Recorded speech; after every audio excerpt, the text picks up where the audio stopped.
तो हेलो दोस्तों, आज से मैं एक नए यूट्यूब चैनल की शुरुआत करने जा रहा हूं जिसमें आप सभी का स्वागत है।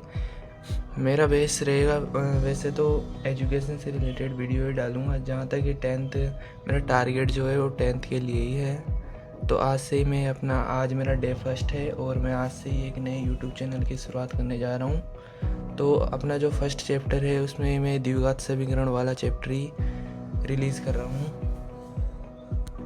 तो चलो दोस्तों, आज मैं बताने जा रहा हूँ आपको द्विघात समीकरण के बारे में। द्विघात समीकरण बना होता है द्विघात समीकरण का व्यापक रूप। सबसे पहले आज मैं आपको बताता हूँ द्विघात समीकरण व्यापक रूप क्या होता है। तो द्विघात समीकरण का व्यापक रूप होता है ax square plus bx plus c बराबर 0। ठीक है दोस्तों, ये क्वेश्चन अब पिछली बार 10th बोर्ड एग्ज़ाम में आया हुआ है, लेकिन इस पिछली बार 10th बोर्ड में ये न पूछकर अपने से पूछा गया था कि द्विघात बहुपद का व्यापक रूप क्या होता है। वह भी सिर्फ यही होता है ax square plus bx plus c बराबर ओनली फॉर c, बस। उसमें बराबर में 0 नहीं होता है। द्विघात बहुपद के लिए बोल रहा हूँ मैं।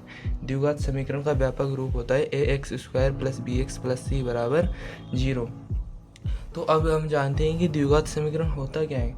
द्विघात समीकरण वह होता है जिसकी दो घात होती है, जैसे कि त्रिघात समीकरण की 3 घात। द्विघात समीकरण में 2 घात होती है। तो द्विघात समीकरण के अब हम जानते हैं मूल। द्विघात समीकरण के बेसिकली 2 मूल होते हैं, 2 ही मूल होते हैं द्विघात समीकरण के। जिसकी जितनी घात उसके उतने मूल ही होंगे। अब हम इन मूलों को, जैसे कि द्विघात समीकरण है, इसके मूलों को हम नाम दे देते हैं क्या, एक्स स्क्वायर प्लस सी बराबर 0। इनके मूलों को हम क्या नाम दे देते हैं, एक अल्फ़ा और एक बीटा। 2 मूल है तो एक अल्फ़ा और एक बीटा। हमने ये 2 मूल माना है, अल्फ़ा और बीटा। अब हम कोई भी एक एग्जांपल ले लेते हैं, जैसे कि एक एग्जांपल ले लेते हैं x square plus 7x plus 10 बराबर 0। ये क्या है, एक द्विघात समीकरण है। दिख रहा है ना, 2 घात का है द्विघात समीकरण। अब हम इसके गुणनखंड, इसका गुणनखंड करना होगा। गुणनखंड के लिए हम बेसिकली क्या देखते हैं कि ऐसी एक संख्या है जिसको ये सी वाला पद है, ये ए पद आ गया, ये बी वाला पद आ गया और ये सी वाला पद। ए और सी वाले पद को गुणा करने पर वह संख्या, जैसे कि ये है, इसके आगे क्या है, 1, इसके आगे कुछ नहीं होता, उसके आगे कितना होता है, 1। ये सी वाला पद क्या है, 10। और जो बीच वाला पद है, bx वाला जो पद है, उसे जोड़ने पर वह संख्या आ जाए। मतलब कि अपने को ऐसी संख्या जोड़नी है या घटानी है, इसको जोड़ने या घटाने पर कितना आ जाए, 7 आ जाए। तो अपन देखेंगे, देखो 5 और 2, ये दोनों ऐसी संख्याएं हैं जिनको गुणा करने पे कितना आ रहा है, 10, और जिनको जोड़ने पे कितना आ रहा है, 7। ठीक है, तो आ गया अपना आंसर, 5 और 2 और 1 10। तो x square plus 5x plus 2x plus 10। ठीक है, 5x 2x 7x और 5 और 2 को गुणा करेंगे तो कितना आ गया, 10। ठीक है, बराबर में 0 चल ही रहा है। अब इसमें से x अपन क्या ले लेंगे, कॉमन। ये हो जाएगा x प्लस 5 और इसमें से क्या कॉमन आएगा, 2, और ये x प्लस 2 पंजे 10। एक मूल उठाएंगे x प्लस 2, एक उठाएंगे x प्लस 5, 0। एक बार इसके बराबर में 0, एक बार उसके बराबर में 0, बराबर में 0। यहाँ से x का एक मान आ जाएगा -2 और यहाँ से x का एक मान आ जाएगा -5। इसको ऐसे डिब्बे में बंद कर देंगे।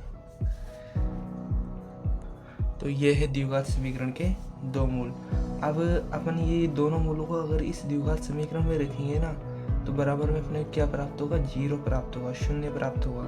इसी कारण ये इसके 2 मूल होते हैं। मूल वो होते हैं जिसको उस समीकरण में रखने पर अपने को क्या प्राप्त हो जाए, 0 प्राप्त हो जाए, अर्थात वह उस द्विघात समीकरण क्या करे, संतुष्ट करें। अब 10th में शायद मेरे को, हाँ है, 10th के अंदर द्विघात समीकरण के शून्यांकों का योगफल और एक गुणनफल। तो शून्यांकों का जो योगफल जो होता है शून्यक होगा, इनको शून्यक भी बोलते हैं, मूलों को शून्यक भी बोला जाता है। शून्यकों का जो योगफल होता है, शून्यकों का जो योगफल होता है वह होता है अल्फा प्लस बीटा। अपने दो शून्यक माने ना, दो मूल माना ना, अल्फा प्लस बीटा। मूलों का योगफल भी बोल सकते हैं। मूलों का योगफल होता है अपने पास -b/a। ठीक है, -b/a। अपने पास मूल क्या आ गए, दो मूल आ गए। जैसे कि हमने यही द्विघात समीकरण एग्जाम्पल ले लिया, तो -2 और -5 दोनों को जोड़ेंगे प्लस ये -5। अब ये द्विघात -b, ये द्विघात समीकरण के अंदर से उठाना है, -b और a। तो b वाला पद क्या है यहाँ पर 7, माइनस का चिन्ह है तो आगे तो माइनस आएगा, -7। a वाला पद क्या है, कुछ नहीं, 1 है।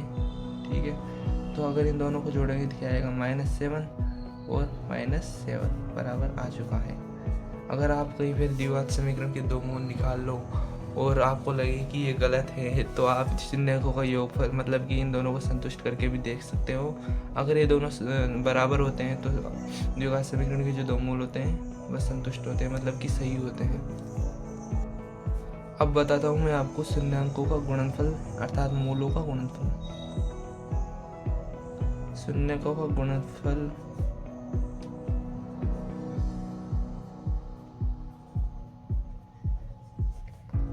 होता है अल्फा बीटा बराबर c/a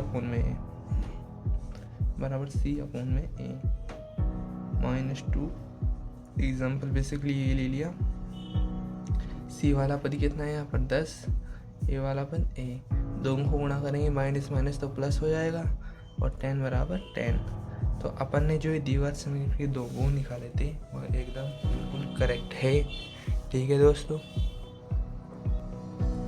तो आज मैं सिर्फ आपको बेसिक ही चीज़ें बताऊंगा, क्योंकि आज मेरे पास क्या है, बुक नहीं है। तो फिर कल से मैं आपकी एक एक्सरसाइज स्टार्ट करना शुरू कर दूंगा। ठीक है, चलो हम एक एग्जांपल और ले लेते हैं आपकी संतुष्टि के लिए। एक एग्जांपल लेते हैं अपन, x²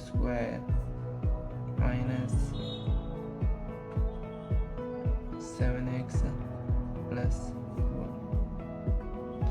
अब कोई ऐसी संख्या ढूंढो जो कि ऐसी संख्या जिसको गुणा करने पर तो अपने पास क्या आ जाए 12, और जिसको जोड़ने पर क्या आ जाए 7। मिल रही है कोई? हाँ, 4 और 3 मिल तो रहा है। 4 और 3, इसे अगर 4 और 3 दोनों को गुणा करेंगे तो क्या आ रहा है अपने पास 12। अब ऐसी संख्या भी लो जिसको जोड़ने पर 4 और 3 7 आ तो रहे हैं, 4 और 3 7, लेकिन अपने को दोनों को क्या लेना पड़ेगा, माइनस लेना पड़ेगा, और गुणा करने पर वो प्लस हो ही जाएगा। 7x + 12 बराबर 0।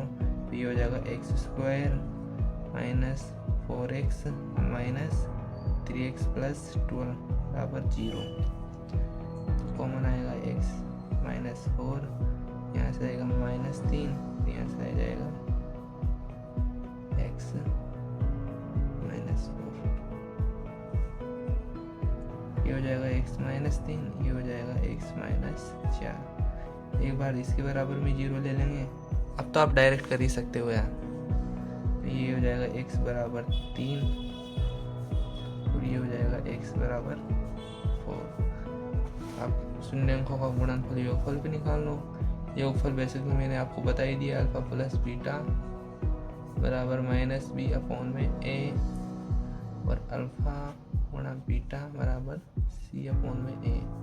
दोनों को जोड़ेंगे तो क्या आ रहा है अपना पास 7, -b माइनस माइनस प्लस हो ही जाएगा। ये देखो माइनस अपन में 7 माइनस माइनस गुणा 7 आ जाएगा बराबर, और c/a गुणनफल 4 × 3 बराबर c/a अपन में 12 बराबर 12। तो दोस्तों आपको आ ही चुका होगा द्विघात समीकरण के गुणनफल निकालना, योगफल निकालना, गुणनफल निकालना, ये सब तो आपको आ ही गया होगा। बेसिकली बहुत इजी चैप्टर है ये द्विघात समीकरण, कोई ज़्यादा टफ आता नहीं है। अगर आप 11th में जाओगे मैथ लोगे तो पता चलेगा द्विघात समीकरण होता क्या है। कुछ नहीं है, बहुत छोटा सा चैप्टर है द्विघात समीकरण का। और मैं आपको एग्जांपल एक दो और करा देता हूँ। तो एक एग्जांपल और ले लेते हैं, फिर उसके बाद कोई और मूलों का जो द्विघात श्रीधर आचार्य का जो फॉर्मूला है मूलों की प्रकृति वो वाला बेसिक उसका शुरू करता हूँ। तो एक एग्जांपल ले लिया अपन ने, x square minus 2x minus 15 बराबर 0। इसको क्या, इसके अपने को शून्य अर्थात मूल ज्ञात करना है। तो देखो कोई 15 नहीं है, -15 है, -15 और माइनस के 2 आ जाए। तो ऐसी कौन सी संख्या है, चलो माइनस का थोड़ा आप तो प्लस का ही देख लो, फिर वो तो देख लेंगे। 5 और 3 को गुणा करने पे क्या आता है, 15 आता है। 5 में से अगर 3 घटाएंगे तो 2 आ रहा है। तो अपने को कौन सी संख्या बड़ी लेनी पड़ेगी, माइनस, मतलब कि जो संख्या बड़ी है उसके आगे क्या लगाना पड़ेगा, माइनस, तभी तो अपने पास माइनस का बचेगा, माइनस का 2x। तो अपने को क्या लेना पड़ेगा, माइनस का 5x और प्लस का 3x लेना पड़ेगा। गुणा करेंगे, प्लस माइनस क्या होता है, माइनस, और 5x में से 3x घटाएंगे तो क्या आएगा, ओनली फॉर 2x। कॉमन क्या आएगा, x माइनस 5 और 3 और x माइनस 5, 3 और 5 15, ठीक है। बराबर में 0 लगाते चल रहे, एक हो जाएगा अपने पास x प्लस 3 और एक हो जाएगा अपने पास x माइनस 5। तो एक मूल तो आ जाएगा अपने पास x माइनस 3 और एक मूल आ जाएगा अपने पास x प्लस 5, x बराबर प्लस 5। मूलों का योगफल याद कर लेते हैं अब, अल्फा प्लस बीटा बराबर माइनस बी अपॉन ए। दोनों का योगफल करेंगे 5 और प्लस है तो प्लस माइनस, यहाँ पर प्लस है, ये माइनस का है तो plus minus minus, minus B upon में ए, माइनस माइनस 2 अपॉन में ए। तो ये हो जाएगा 2 बराबर 2। अब लेते हैं गुणनफल, अल्फा इंटू बीटा बराबर सी अपॉन में ए। दोनों